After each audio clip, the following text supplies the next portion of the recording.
कैरीची चटपटीत कढी। कढीसाठी इथं मी एक तोतापुरी कैरी स्वच्छ धुवून पुसून त्याची सालं काढून घेतलेली आहे। शक्यतो तोतापुरीच कैरी घ्यायची कारण ती चवीला कमी आंबट असते। कैरीचा देठ सुद्धा काढून टाकला। आज आपण कैरीच्या कढीमध्ये शेवग्याच्या शेंगा सुद्धा घालणार आहोत। मी 2 शेंगांचे या पद्धतीने तुकडे करून घेतलेले आहेत। शेंगांचं वरचं साल जर जून असेल तर असं काढून टाकलं की शेंगेची चव छान लागते। कुकरच्या एका डब्यात सोललेली कैरी ठेवून त्यात अर्धा कप पाणी घातलंय। दुसऱ्या डब्यात शेवग्याच्या शेंगा ठेवल्या आणि त्यात 2 ते 3 चमचे पाणी घालून 1 टीस्पून मीठ घातलंय। शेंगा पाण्यात मीठ मिक्स करून घेऊया म्हणजे सगळ्या शेंगांना एकसारखं व्यवस्थित मीठ लागेल। कुकरमध्ये सगळ्यात खाली शेंगेचा डबा ठेवायचा आहे, त्यावर कैरीचा डबा ठेवायचा आहे आणि झाकण लावून मध्यम आचेवर 2 शिट्ट्या करून घ्यायच्या आहेत। 2 शिट्ट्या होऊन प्रेशर निवलेलं आहे। आपण झाकण उघडून बघूया। हे बघा, तुम्ही बघू शकता कैरी किती छान शिजलेली आहे। शेंगा सुद्धा मस्त शिजलेल्या आहेत, पण त्या मोडलेल्या नाहीत, त्यांचं मेण झालेलं नाही कारण आपण शिजवताना कुकरच्या डब्यात अगदी थोडंसं 2 ते 3 चमचेच पाणी घातलं होतं। या पद्धतीने मीठ घालून उकडलेल्या शेंगा नुसत्या खाल्ल्या तरी छान लागतात। माझ्या मुलांना सुद्धा खूप आवडतात, शिवाय त्या पौष्टिकही आहेत।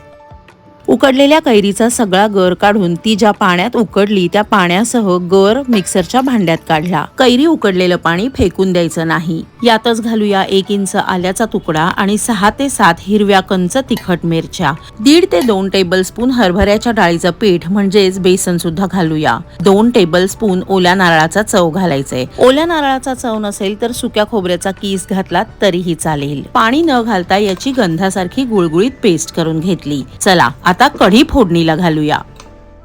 कढी फोडणीला घालण्यासाठी इथं मी जाड बुडाच्या पातेल्यात 2 टीस्पून तेल गरम करून घेतलं आणि त्यात घातली अर्धा टीस्पून मोहरी, 1 टीस्पून जिरं मोहरी चांगलं तडतडलं की त्यात घालायचे आहेत 10 ते 12 मेथीचे दाणे आणि 2 लवंगा घातलेत। लवंगांमुळे कढीला एक वेगळाच फ्लेवर येतो, त्यामुळे त्या चुकवू नका। अर्धा टीस्पून हिंग घातलाय। हिंगामुळे सुद्धा कढीला फार सुंदर स्वाद येतो, त्यामुळे हिंग थोडा चढच घालायचा। या मस्त अशा खमंग जमून आलेल्या फोडणीत लसणीच्या 15 ते 20 पाकळ्या ठेचून घालायच्या आणि मंद आचेवर लालसर होईपर्यंत परतून घ्यायच्या। 10-12 कढीपत्त्याची पानं आणि 2 ते 3 लाल मिरच्यांचे तुकडे घातलेत। लाल मिरच्यांचे तुकडे ऑप्शनल आहेत, प्रेझेंटेशनला छान दिसतात म्हणून मी घातलेत। तुमच्याकडे लाल मिरच्या नसतील तर वगळल्यात तरीही चालेल। पाव टीस्पून हळद घालून सगळं अर्धा मिनिट परतून घेतलं। आता यात शिजलेल्या शेवग्याच्या शेंगा त्यातल्या पाण्यासह घालून हलक्या हाताने परतून घेऊया आणि पाण्याला उकळी आली की कैरीचं वाटलेलं मिश्रण यात घालूया। अगदी हलक्या हाताने मिक्स करायचं आहे। लक्षात घ्या, यात पाणी घालायची घाई करायची नाही। एकदा मिश्रण जरासं खदखदलं की मगच यात पाणी घालायचे। खदखदणं म्हणजे फोडणीत असं रटरट छान मिक्स होणं। आता या मिश्रणात मी 3 वाट्या पाणी घातलेलं आहे। कढी तुम्हाला कितपत पातळ किंवा घट्ट हवी आहे त्यानुसार पाण्याचं प्रमाण कमी अधिक करा। आता यात घालायचा आहे 1 टेबलस्पून बारीक चिरलेला गूळ आणि 1 टीस्पून मीठ आणि सगळं मिक्स करून घेऊया।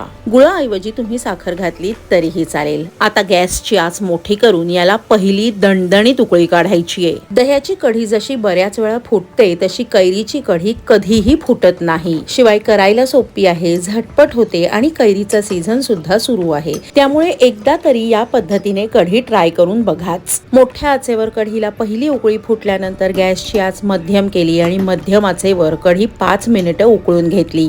वरून भरपूर ताजी कोथिंबीर घातलेली आहे आणि आता गरमागरम कढी आपण सर्व्ह करूया। आंबट गोड तिखट चटपटीत चवीची ही कढी भरपूर लसूण आणि शेवग्याच्या शेंगा घातल्यामुळे अतिशय रुचकर लागते आणि दिलेल्या साहित्याच्या प्रमाणात एका मध्यम आकाराच्या कैरीची कढी 4 जणांना व्यवस्थित पुरते। कैरीची कढी मी 4-5 वेगवेगळ्या प्रकारांनी करते, त्यातला हा पहिला प्रकार आहे। कैरीच्या कढीचे आणखीन वेगवेगळे प्रकार तुम्हाला बघायचे असतील तर मला कमेंट करून सांगा, मी नक्की शेअर करेन। सो फ्रेंड्स, हा व्हिडिओ तुम्हाला थोडा जरी आवडला असेल तर त्याला भरपूर लाईक करा। व्हिडिओ तुमच्या फॅमिली आणि फ्रेंड्स सोबत शेअर सुद्धा करा आणि अशाच इनोव्हेटिव्ह रेसिपीज बघण्यासाठी सुहानीज किचनला सबस्क्राईब करा।